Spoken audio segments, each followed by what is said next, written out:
Sabarimala secular place എന്നൊക്കെ പലരും അങ്ങ് പറയും. സെക്കുലർ അല്ല, ഒരു ക്ഷേത്രം സെക്കുലർ അല്ല, അതൊരു റിലീജിയസ് പ്ലേസ് ആണ്. ഈ 2019 ഈ സംഭവം അവിടെ നിന്ന് ഈ മോഷണം നടന്നതായൊക്കെ നമുക്ക് മനസ്സിലാക്കുന്നത്. അത് എങ്ങനെ സംഭവിച്ചിരിക്കാനാണ് സാധ്യത?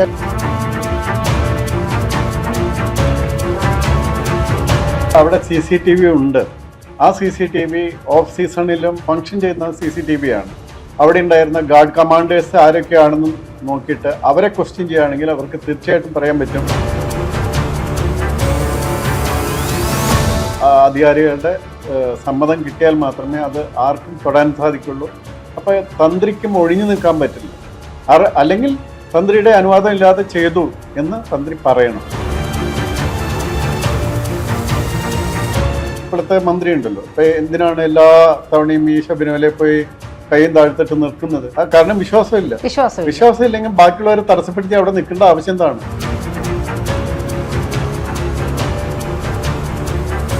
ഇത് ഒരു ക്രിസ്ത്യൻ പള്ളിയിലോ ഒരു മുസ്ലിം സമുദായത്തിന്റെ ഏതെങ്കിലും ഒരു കാര്യത്തിൽ ഇവർക്ക് ചെയ്യാൻ ധൈര്യം ഉണ്ടാവുമെന്ന് എനിക്ക് തോന്നുന്നുണ്ട്. ശബരിമല സ്വർണ്ണ കവർച്ച സംശയനിഴലിൽ ആരൊക്കെ? മുൻ DGP ഡോക്ടർ TP സെൻകുമാറുമായുള്ള അഭിമുഖം രാത്രി 10 കാണാം ജനൻ TV-യിൽ.